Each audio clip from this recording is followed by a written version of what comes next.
দেশে কাজ করি, বাট এই মুহূর্তে আসলে দেশে অনেকদিন যাবত আমি দেশে গেলাম, বিদেশে কাজ করছি অনেকদিন যাবত। অবসরগুলোতে আমি একাই মুভ করছি, তো অনেকদিন যাবত কোনো দেশের এক্সপিরিয়েন্স আমি দিতে পারছি না, কজ এখন আমাদের মোটামুটি কাজ কম। তো আমি ছোটকালের এক্সপিরিয়েন্স বলতে পারি, বড়কালের আপাতত না বললেই না।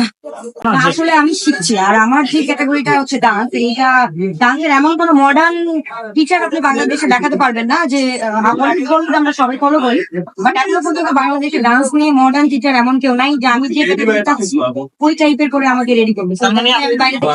অবশ্যই নিজেকে বড় কেউই মনে করে না, সেটার তো কোনো শেষ নেই, পর্যন্ত শিখে যাবো।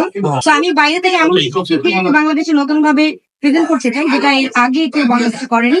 আমাকে দেখে অনেকে শুরু করবে নতুন কিছু। আমরা দেখেছি যে সোহাগ ভাই আছে, সে কিন্তু অনেক নায়ক নায়িকা ডান্স শেখায়, এবং সে দেখছি ইন্ডিয়াতেও কিন্তু ডান্স পারফর্ম করেছে। সেটি নিয়ে কি বলবেন? ইন্ডিয়াতে কাজ করি না। আপনি বললেন যে আপনার উপরে কেউ নাই, আমার উপরে কেউ নাই, এটা একেবারে রং। এটা আমি বলি না, এখানে সবাই শুনেছে। আমি বলেছি যে আমি বাইরে থেকে এমন কিছু আলাদা কিছু শিখে আসতে চাই যেটা বাংলাদেশের মানুষ জান। তো বাংলাদেশ সোহাগ ভাই কিন্তু মডার্ন ডান্সের টিচার নয়, আপনি জানেন না। মডার্ন ডান্সের ওইভাবে খুব একটা আসলে আমরা এখনো পর্যন্ত কোনো কিছু বের করতে পারি না, এটা বাংলাদেশ সবাই জানে।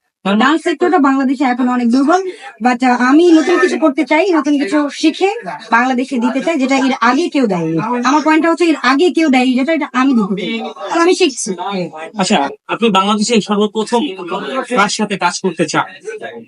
সর্বপ্রথম বলতে নায়ক নায়িকাদের সাথে আছে না কাজ করে, যে আপনি যেটা শিখতেছেন কিংবা বাইরে থেকে শিখে আসতেছেন, তাকে দিতে চান সেই জিনিস?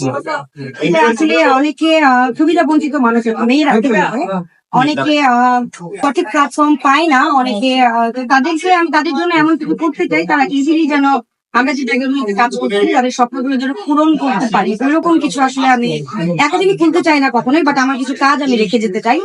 আর এই আর কি, আমি শুরু করলে আমি মনে করি অনেক নতুনরা আসলে শুরু করবে, যার কারণে আমার এই বাইরে থেকে শিখে নতুন কিছু করার চেষ্টা।